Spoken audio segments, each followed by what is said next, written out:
Hello बच्चों, क्या हाल है आप सभी का। जो भी चैनल पर नए हैं चैनल को लाइक सब्सक्राइब और शेयर जरूर कर दीजिए ताकि स्टडी से रिलेटेड वीडियो सारी आपको टाइम टाइम मिलती रहे। और बेल आइकन दबाना मत भूलिएगा। और आपको जो भी डाउट हो उसको आपको 24 आवर्स के अंदर आपको अगर सॉल्व करवाना है तो हमारे टेलीग्राम चैनल को भी ज्वाइन करिए, जहां पर आपको हम वादा करते हैं कि आपके जो भी डाउट्स होंगे उसको विदिन 24 आवर्स आपको सॉल्व करके जरूर देंगे हम, ठीक है, हर कीमत पे।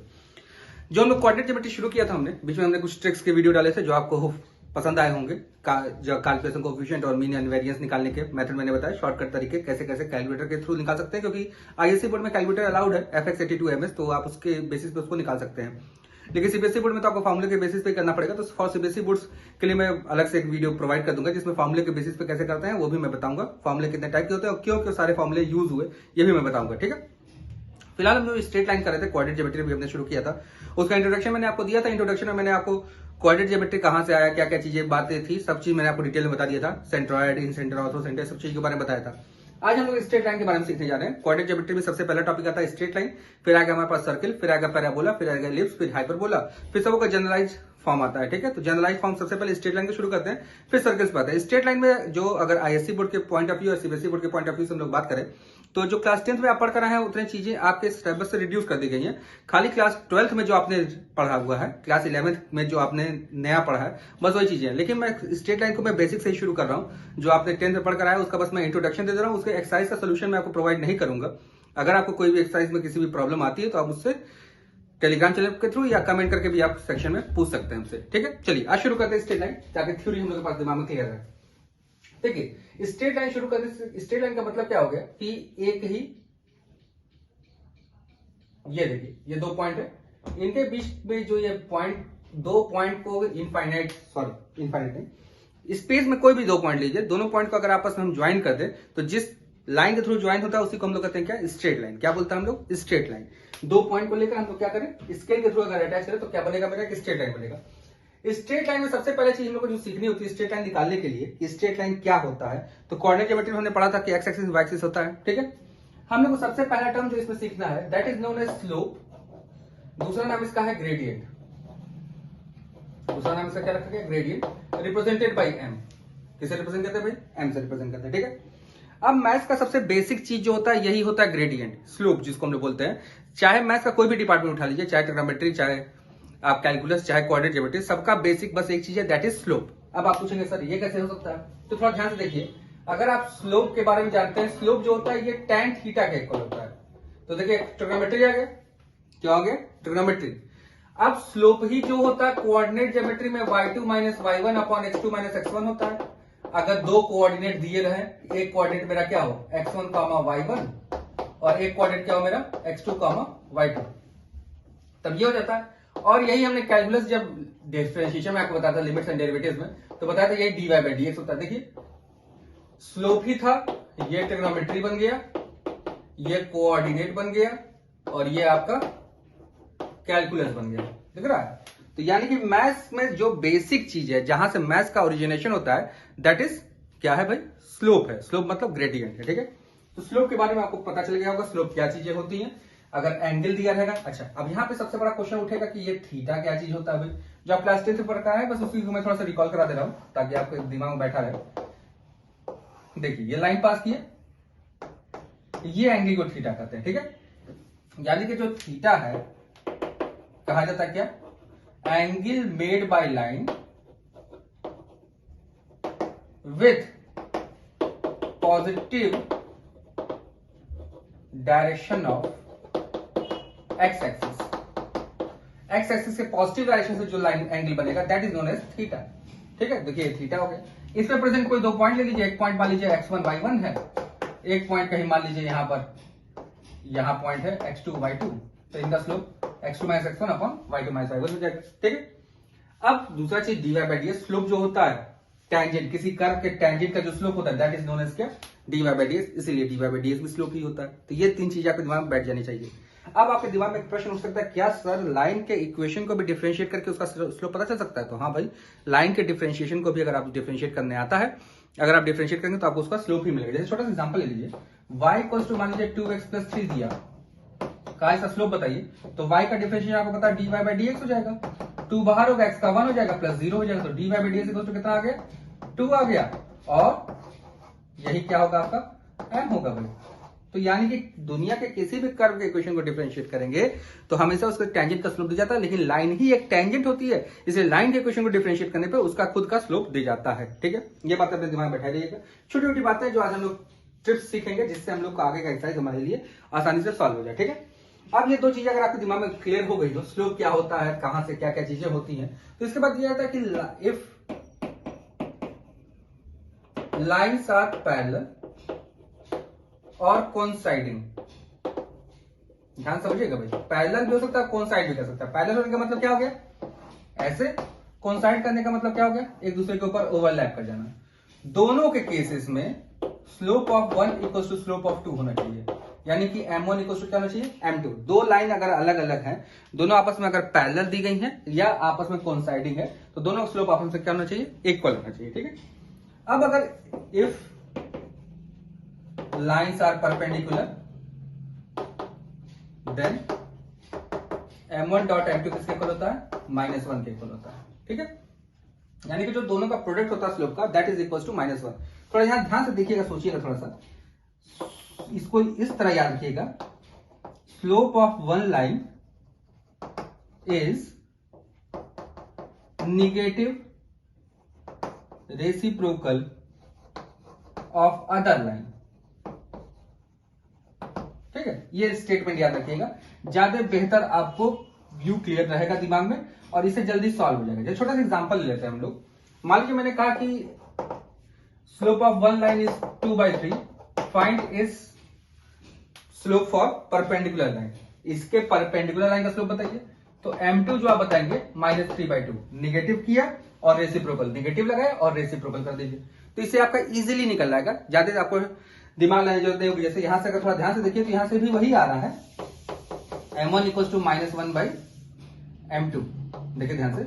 लेकिन इसी को अगर आप वर्ड में याद रखेंगे तो आपके लिए ज्यादा बेहतर होगा, जिससे कि आपको हमेशा कोई दिक्कत नहीं आने वाली है। ठीक है, तो ये चीजें आपके बारे में स्लोप के बारे में हो गई, स्लोप जिससे कि स्ट्रेट लाइन का फॉर्मेशन होता है। ठीक है, स्लोप के बारे में अगर हम लोग डिटेल में जान गए, स्लोप सारी चीजें मैंने आपको बता दिया, कोऑर्डिनेट के फॉर्म में, ट्रिग्नोमेट्री के फॉर्म में और कैलकुलस के फॉर्म में, तो हम लोग अब एलिजिबल हो गए हैं कि स्ट्रेट लाइन के इक्वेशंस को पढ़ने के लिए। इक्वेशन ऑफ स्ट्रेट लाइन जो आप क्लास 10 में पढ़ कर आए, उसका मैं इंट्रोडक्शन दे देता हूँ, कैसे कैसे इक्वेशन है, कहां से आए हैं, फिर हम लोग क्लास 11 वाले के सोल्यूशन पे चलेंगे। ठीक है, जहां से क्लास 11 का हम लोग का टॉपिक शुरू होता है। अब देखिए, जो अगला हम लोग का है, हम लोग का बात है क्या, equation of line in different forms. Equation of line in different forms. अच्छा, लाइन का मतलब भी स्ट्रेट लाइन ही होता है, ये ध्यान रखिएगा। स्ट्रेट वर्ड हमेशा लिखना कोई जरूरी नहीं है, लेकिन लिख देंगे तो ज्यादा बेहतर है, लेकिन ऐसा कोई नेसेसरी टास्क नहीं है हमारे लिए। ठीक है, equation of straight line in different form. सबसे पहला जो इक्वेशन ऑफ स्ट्रेट लाइन आता है, कहा जाता है, बताइए, line parallel to x axis क्या होगा। ठीक है, तो थोड़ा ध्यान से सोचा जाएगा, मैं यहाँ पे कोऑर्डिनेट ज्योमेट्री बनाता हूं भाई, एक्स और y, line parallel to x axis. देखिए, लाइन चाहे तो ये है, चाहे ये पैरेलल टू एक्स एक्सिस है। अगर इस दूरी के बारे में बात करें तो ये देखिए, इसको कहते हैं हम लोग क्या, इंटरसेप्ट। क्या बोलते हैं भाई, इंटरसेप्ट। सेम वही चीज इसको भी क्या बोलेंगे हम लोग, इंटरसेप्ट। इंटरसेप्ट का मतलब कितना लेंथ काटा एक्सिस पर, इंटरसेप्ट का मतलब कितना लेंथ काटा एक्सिस पर। अब अगर ये इंटरसेप्ट आपको समझ में आ गया, इंटरसेप्ट क्या चीज है, क्या बला है, तो आपको पता होना चाहिए कि इसको कहेंगे क्या, वाई इंटरसेप्ट। अब फिर ये क्वेश्चन उठेगा, सर ये वाई इंटरसेप्ट क्यों, कि भाई वाई एक्सिस पे कट रहा है। किस पे कट रहा है, वाई एक्सिस पे कट रहा है। अब आप जानते हैं बेसिक चीज, अगर ये मेरा ओरिजिन है तो ऊपर जो जाएंगे, इस लेंथ को मान लीजिए मैं ए लेता हूं, तो ये लेंथ क्या होगा, मान लीजिए -a होगा, मान लीजिए दोनों बराबर दूरी पर है आपस में। ऊपर वाले जाएंगे तो क्या होगा, प्लस है, तो नीचे जाएंगे तो क्या होगा, -a होगा। ठीक है, लेकिन इंटरसेप्ट कटा किस पर है, on the y axis. Therefore equation of the line parallel to axis will be y equals to a और y equals to -a, y equals to a या y equals to -a, where a and -a are known as y intercept. क्या बोलते हैं इनको हम लोग, y intercept बोलते हैं भाई। क्या बोलते हैं इसको हम लोग, y इंटरसेप्ट। दिमाग में बैठ गया होगा ये बात। चलिए अब आते हैं सेकंड पार्ट पर, line parallel to y axis. फिर से देखिएगा ध्यान से, x एंड y, ये लाइन मैंने बनाया, ये तीनों आपस में पैरेलल है। फिर से ये ओरिजिन है, थोड़ा फिर से वही सोचिए, ये जो लेंथ है, फिर से ये क्या है, इंटरसेप्ट है भाई, क्या है, इंटरसेप्ट। सेम वही चीज यहां पर भी इंटरसेप्ट, लेकिन कौन सा इंटरसेप्ट है, ये किस एक्सिस पे कट रहा है, एक्स पर, तो इसको क्या बोलेंगे हम लोग, एक्स इंटरसेप्ट। क्या नाम दे दिया इसका हमने, एक्स इंटरसेप्ट। मान लेते हैं ये कोई लेंथ बी है, तो ये लेंथ क्या हो जाएगा, माइनस बी। तो क्या हो गया भाई, एक्स इक्वल टू या तो ए बी होगा या तो x equal to minus b होगा। अच्छा, अब यहां पर एक चीज और समझ लेते हैं हम लोग बहुत अच्छे से, ताकि आपके दिमाग में ये भी बात बैठेगा। ये कहां है, अबव द एक्स एक्सिस है। ये कब है, बिलो द एक्स एक्सिस है। देखिए भाई, एक्स एक्सिस के ऊपर जाएंगे तो पॉजिटिव, नीचे जाएंगे तो नेगेटिव। सेम वही कॉन्सेप्ट यहां पर देखिए, ये क्या होगा,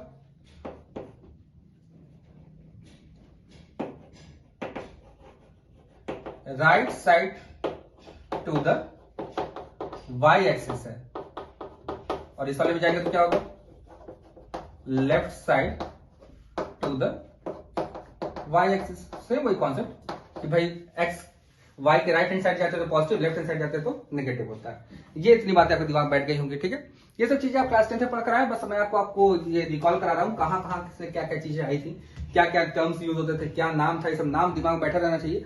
नाम का यूज हमेशा आते रहता है, ठीक है। और जनरली इस पे बेस्ट क्वेश्चन 11th में भी अगर आप रहते और ये सिलेबस में रहता भी, तो भी जनरली इससे क्वेश्चन पुटअप नहीं किए जाते थे, क्योंकि आप मान के चलते थे टीचर्स भी कि आप क्लास 10 में पढ़ कर आए, अब इससे क्वेश्चन क्या पूछा जाएगा, कि 11th में भी बहुत ज्यादा चीजें हैं, अदरवाइज 10th के अलावा भी बहुत सारी चीजें दी गई हैं स्ट्रेट लाइन में, इसलिए इससे क्वेश्चन जनरली आते नहीं थे। लेकिन कहते हैं ना, रिवाइज करने के लिए बेहतर होता है कि भाई शुरुआत से किया जाए, इसलिए शुरुआत से हम लोग कोऑर्डिनेट ज्योमेट्री करते थे। चलिए अब आते हैं, हमने दो फॉर्म स्ट्रेट लाइन का पढ़ लिया, तीसरा जो फॉर्म आता है उसको कहते हैं हम लोग, क्या नाम रखा गया है, नाम थोड़ा याद रहा होगा आपको, स्लोप इंटरसेप्ट फॉर्म। क्या रखा गया इसका नाम, स्लोप इंटरसेप्ट फॉर्म। अब स्लोप इंटरसेप्ट फॉर्म क्या चीज होता है, सबसे पहली चीज स्लोप वर्ड आ गया। स्लोप का मतलब हम लोग जान गए ग्रेडियंट या स्लोप, एक ही चीज होता है। इंटरसेप्ट, अब इंटरसेप्ट यहाँ पे कंफ्यूजिंग वर्ड है, क्योंकि भाई अभी हमने इसे जस्ट पहले पढ़ा, एक एक्स इंटरसेप्ट होता है, एक वाई इंटरसेप्ट होता है। अब कौन सा इंटरसेप्ट यूज करेंगे भाई, क्योंकि यहाँ पे तो कहीं मेंशन इसने किया नहीं है कि वाई इंटरसेप्ट लीजिए या एक्स इंटरसेप्ट लीजिए। तो ये हमने मान के चला है, ये इंटरसेप्ट किसका होता है, वाई इंटरसेप्ट होता है, एक्स का इंटरसेप्ट नहीं होता है। तो यानी कि ये लाइन जो होगी कुछ ऐसे पास करेगी, ध्यान से सोचा जाएगा, ये लाइन कुछ ऐसे पास कर रही है। ये क्या हो गया भाई, वाई इंटरसेप्ट को मानते हैं क्या है, लेंथ इसका मान लेते हैं सी है। क्या मान लिया लेंथ मैंने, सी, और इस लाइन का एंगल थीटा, और इसके स्लोप, इसके tan थीटा को मैंने सपोज कर लिया एम है, क्या सपोज कर लिया मैंने, इसका स्लोप को एम है। तो इसका इक्वेशन जो दिया गया है वो दिया गया है y equals to mx plus c, where m is the slope of the line and c is the intercept made by the line on the y axis. ठीक है, m क्या है भाई, स्लोप ऑफ द लाइन, और c क्या है भाई, देखिए भाई ये c है, intercept made by line on the y axis. अब यहां देखिए बड़े डिफरेंट टाइप के केसेस बनकर आएंगे। पहला केस मान लेते हैं, केस 1। कौन सा केस मानते हैं इसमें, केस 1 हमने मान लिया, if line passes through origin, कहां से पास कर जाए भाई, ओरिजिन से, देन c विल बी 0। सोचिए भाई थोड़ा सा, फिर से यहां ग्राफ में बनाता हूं भाई। लाइन अगर ओरिजिन से पास कर गई तो y या x किसी पे इंटरसेप्ट कटा ही नहीं, खाली क्या यूज होगा, स्लोप यूज होगा। तो इक्वेशन विल बी क्या हो जाएगा, equation will be y equals to mx only. ठीक है, अब case 2, if line passes through below x axis, x axis के नीचे से अगर पास कर जाए, तो फिर से देखिए थोड़ा ग्राफ यहां पर, तो ये इंटरसेप्ट तो c रहेगा, लेकिन किस साइन में रहेगा, माइनस साइन की में रहेगा। तो इक्वेशन क्या आ जाएगा, y equals to mx minus C. तो देखिए भाई ये दो केसेस आप स्पेशल केस बना सकते हैं इसी फॉर्म पर, ठीक है। तो यानी कि अगर लाइन कभी ओरिजिन से पास करी तो इसका मतलब हो गया हमको क्या चीज होना चाहिए, उसमें जो सी होता है यानी कि y इंटरसेप्ट होता है उसको क्या होना चाहिए, मेरा 0 होना चाहिए। तो ये आपको पता चल गया स्लोप इंटरसेप्ट फॉर्म के बारे में, जो आप क्लास 10 से पढ़ कर आए उसको मैंने आपको भाई फिगर भी समझा दिया कैसे होते हैं, ठीक है। अब अगर आप 3 फॉर्म पढ़ लिए तो इस 3 फॉर्म को आप कॉपी पे जल्दी से नोट डाउन कर लीजिएगा, जैसे जैसे वीडियो के साथ चलते रहिए और नोट डाउन करते रहिए ग्राफ के साथ, ताकि ग्राफ भी आपके दिमाग में बैठा रहे, नहीं तो ग्राफ आप भूल जाएंगे तो दिक्कत हो जाएगी। चलिए अब अगर ये बातें आपके दिमाग में बैठ गई हूं कि क्या क्या चीजें कहां कहां से आई हैं, तो अब हम लोग आते हैं फोर्थ फॉर्म पे। फोर्थ फॉर्म को लिखा जाता है क्या, लिखा गया है 1 पॉइंट फॉर्म। कुछ बुक्स में आपको मिलेगा, कुछ बुक्स में इसको बोलते हैं slope point form, slope and point form. दो चीजें, कोई बात नहीं, एक ही चीज है, 1 पॉइंट फॉर्म या स्लोप पॉइंट फॉर्म, एक ही चीज होता है, ठीक है। चलिए अब एक्स एक्सिस हो गया, ये वाई एक्सिस हो गया। भाई स्लोप चाहिए तो हमको थीटा बनाना ही पड़ेगा, थीटा का tan थीटा लेना ही पड़ेगा और इसको m मानना ही पड़ेगा। भाई इतनी बातें तो आपको दिमाग बैठी ही है पहले से कि स्लोप क्या होता है भाई। अब इस पे कोई पॉइंट x1 y1 अगर मैं ले लेता हूं, कोई पॉइंट क्या ले लिया मैंने, x1 एंड y1, कोई पॉइंट मैंने ले लिया x1 y1। जो पॉइंट है लाइन पर लाई करना चाहिए, पहला चीज दिमाग बैठाना है। जो पॉइंट है 1 पॉइंट फॉर्म, इस पॉइंट से लाइन मस्ट पासेस, इस पॉइंट से लाइन को क्या होना चाहिए, जरूर से जरूर ही पास करना चाहिए। क्या करना चाहिए, इसे लाइंस को पास करना चाहिए। तो इसका इक्वेशन जो दिया गया आप लोग पढ़ के जो है y minus y1 is equal to m x minus x1, देखिए ये होता है, ठीक है। अच्छा अब ये थोड़ा सा सोचा जाएगा तो ये क्या चीज है। मान लीजिए x और y जो होता है, ये x और y जो है ये एक जनरल पॉइंट है। कौन सा पॉइंट है, जनरल पॉइंट। मान लीजिए ये पॉइंट कहीं यहां पे लाई कर रहा है x एंड y। अब इस लाइन का स्लोप मैं कोऑर्डिनेट के फॉर्म से अगर आप पूछना चाहूँ आपसे, अगर इस लाइन का स्लोप मैं पूछना चाहता हूं इन दोनों के फॉर्म में, तो आप बताएंगे भाई सर ये लिख दीजिए y minus y1 upon x minus x1, यही स्लोप आएगा इसका, स्लोप आएगा इसका अगर स्लोप ये है तो यहां से थोड़ा देखिए, अगर y माइनस y1 की वैल्यू मैं पूछूं तो क्या बताएंगे आप, तो देखिए यही स्ट्रेट लाइन का इक्वेशन था भाई, यानी कुछ नहीं किया गया, क्या निकाला गया है, स्लोप ही निकाला गया है।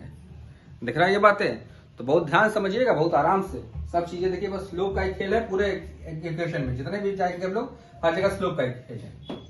पांचवा क्या नाम रखा गया इसका, 2 पॉइंट फॉर्म, जो आप क्लास 10th में पढ़कर आए हैं, यही लास्ट टॉपिक था आपका 2 पॉइंट फॉर्म, ठीक है। अब आते हैं हम लोग क्या होता है अभी 2 पॉइंट फॉर्म में, y minus y1 equal to m x minus x1 ही रहता है। बस कहा जाता है कि यहाँ पर m की वैल्यू आप कोऑर्डिनेट के फॉर्म से लिख दीजिए, क्या लिख दीजिए, y2 minus y1 upon x2 minus x1, ये रिप्लेस कर दीजिए m की वैल्यू, क्योंकि 2 पॉइंट दिया रहेगा, ये दोनों पॉइंट कहां पर होंगे, मान लीजिए इसी पॉइंट को मैं मान लेता हूं x2 एंड y2, ये 2 पॉइंट लाइन पर दिए रहेंगे और एक xy जो जनरल पॉइंट है वो कहीं xy के ऊपर होगा लाइन पर प्रेजेंट, जिसका हम लोग क्या लेते हैं, लोकस लेते हैं एट द एंड, क्या लिया जाता है, लोकस लिया जाता है, ठीक है। तो ये चीजें आपके दिमाग में बैठी होनी चाहिए कि ये है कहां कहां से डिफरेंट फॉर्म्स आए हुए हैं, ठीक है। ये आप क्लास 11th में जो पढ़ कर आए थे उसके बारे में मैंने ब्रीफली आपको बताया है। अब अगर आप ML अग्रवाल बुक सॉल्व कर रहे हैं तो ML अग्रवाल में एक्सरसाइज नंबर 2 तो आपका पहले से कट चुका है, और जो क्लास 10 में पढ़कर आ चुके हैं, क्लास 10 में आपका जो एक्सरसाइज जहां तक है वो 11.5 तक है, ठीक है। तो 11.5 तक आप जो भी है, चैप्टर नंबर 11 है स्ट्रेट लाइन, तो 11.5 तक के बीच में अगर किसी भी क्वेश्चन को करने में कोई भी डाउट होता है या किसी एक्सरसाइज का स्पेशली आपको कोई भी सोल्यूशन चाहिए होगा तो हमें जरूर बताइएगा, हम उसका सोल्यूशन आपको टोटल सोल्यूशन प्रोवाइड करेंगे, ठीक है। कमेंट करके हमसे बताइएगा। बाकी हम लोग अब 12th का पोर्शन शुरू होता है 6th एक्सरसाइज से, जिसको हम लोग नेक्स्ट वीडियो में लेकर आपके साथ फिर से आते हैं। तब तक के लिए चैनल पर अपना प्यार बना दीजिए, तब तक के लिए बाय बाय।